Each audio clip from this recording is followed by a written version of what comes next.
मध्य प्रदेश में 230 सीटों पर हुए मतदान का परिणाम सामने आ चुका है। एमपी में बीजेपी ने प्रचंड बहुमत से जीत हासिल कर ली है।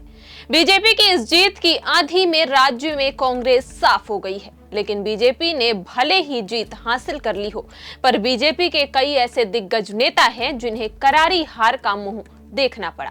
चलिए बीजेपी के ऐसे नेताओं की बात करते हैं जो अपनी सीट नहीं बचा पाए। नमस्कार, आप देख रहे हैं प्रदेश तक और मैं हूं आपके साथ। चलिए शुरुआत करते हैं दतिया की सीट से, जहां से गृह मंत्री नरोत्तम मिश्रा चुनाव हार गए हैं। यहां से उन्हें कांग्रेस के उम्मीदवार राजेंद्र भारती ने शिकस्त दी है। नरोत्तम मिश्रा लंबे समय से चुनाव जीत रहे थे। वो अपने बयानों को लेकर काफी चर्चाओं में रहते हैं। अब बात शिवराज सरकार में कृषि मंत्री कमल पटेल की करें तो जो हाल नरोत्तम मिश्रा का दतिया सीट पर हुआ, वही हाल कमल पटेल का हरदा सीट पर हुआ। उन पर भूमाफियाओं को संरक्षण देने, जमीनों पर कब्जा करने, पावर का मिसयूज करने जैसे आरोप कांग्रेस ने लगाए हैं। वहीं अगली सीट को देखें जिसने सबसे ज्यादा चौंकाया है, वो है निवास की विधानसभा सीट।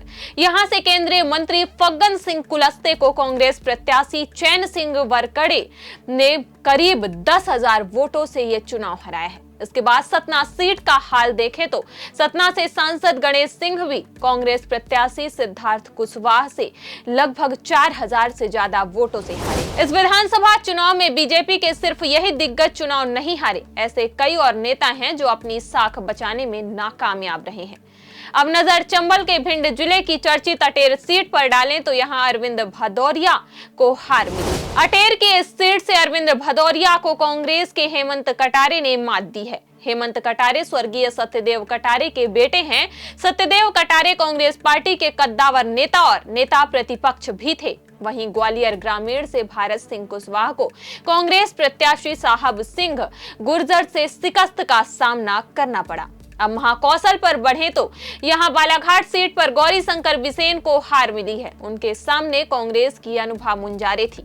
अब ग्वालियर की सुर्खियों में रहने वाली डबरा सीट की बात करें तो यहां से इमरती देवी चुनाव हार गई हैं। उन्हें अपने समधी और कांग्रेस प्रत्याशी सुरेश राजे ने हराया है। दोनों के बीच कांटे की टक्कर थी। वहीं आगे देखें तो बमोरी सीट से सिंधिया गुट के कट्टर समर्थक मंत्री महेंद्र सिंह सिसोदिया को हार मिली है। उनके क्षेत्र के लोग विकास कार्यों के ना होने से नाराज थे। इस सूची में अगला नाम सिंधिया समर्थक मंत्री सुरेश धाकड़ का है। उन्हें कांग्रेस के कैलाश कुशवाहा ने मात दी है।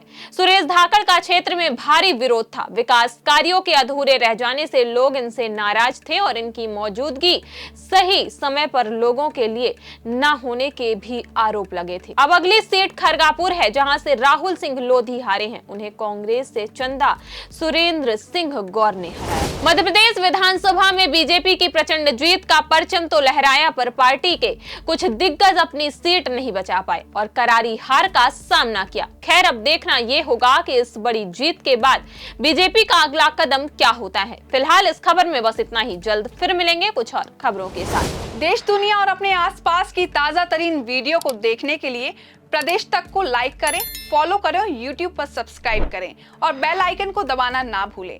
साथ ही ऐसी ताजा अपडेट के लिए pradesh tak.com पर विजिट करें।